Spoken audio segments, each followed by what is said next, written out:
আমরা শুধুমাত্র ত্রাণ সহযোগিতা পাঠাইলেই, শুধুমাত্র অল্প অল্প সহযোগিতা পাঠাইলেই, কিছু কালচারাল অ্যাক্টিভিস্ট গেলেই এই গাজা কিংবা ফিলিস্তিনবাসীদের পার্মানেন্ট সলিউশন কখনোই হবে না। প্যালেস্তাইনে দীর্ঘদিন ধরে যে ঘটনা চলছে, আক্রমণ চলছে, সেদিকে আক্রমণ হয়, এদিকে আমরা প্রতিবাদ জানাই। নানান ঘটনা আমাদের অজানা রয়ে যায় বা আমরা সেই চাপটাগুলো উল্টাই না। আপনারা দেখেছেন সেই 7 অক্টোবরের ঘটনার পর থেকে আজকে পর্যন্ত 66,065 জন প্রকাশিত হিসাব অনুযায়ী শহীদ হয়েছে, যার মধ্যে 20,000 হচ্ছে শুধুমাত্র শিশু, যদি প্রকাশিত হিসাব অনুযায়ী। এর বাইরে আরো কত শহীদ হয়েছে আল্লাহ ভালো জানে।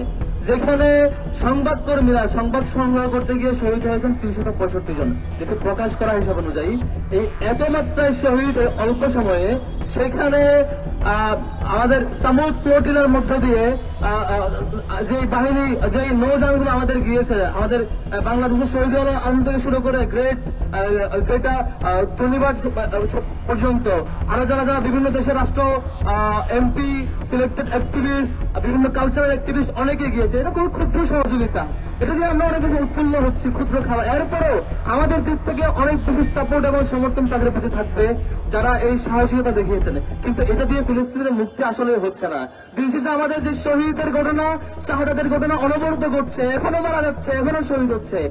এই যে ইসরায়েলি ব্যাপারে প্রতিবাদ প্রতিরোধ, এর মধ্য দিয়ে সমাধান হচ্ছে না।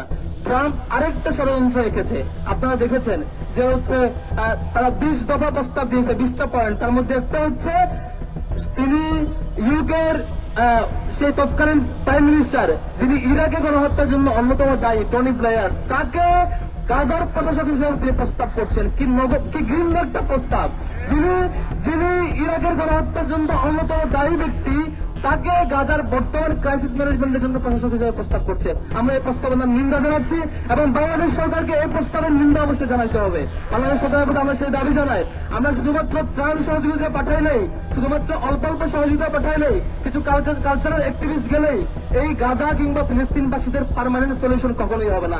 এখন যে ক্রিটিক্যাল মুহূর্ত মুখোমুখি হয়েছে গাজাবাসী, কোন ধরনের সহযোগিতা পাচ্ছে না। ইতিপূর্বে আমরা এত ক্রিটিক্যাল পরিস্থিতি দেখি নাই।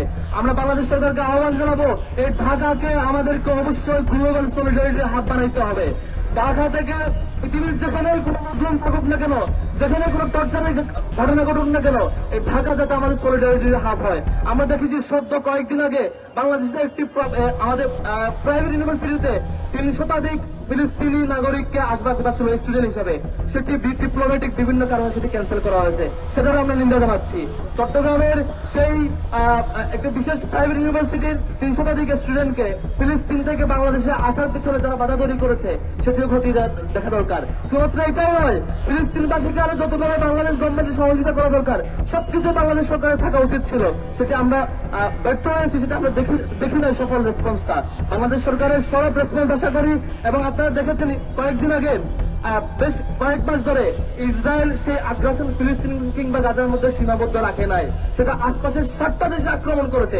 লেবানন থেকে শুরু করে কাতার পর্যন্ত সব জায়গায় আক্রমণ করেছে। এই আগ্রাসন একটি গ্লোবাল আগ্রাসন, এটা শুধুমাত্র গাজার মধ্যে সীমাবদ্ধ থেকেছে বলে মনে করার কোনো কারণ নাই।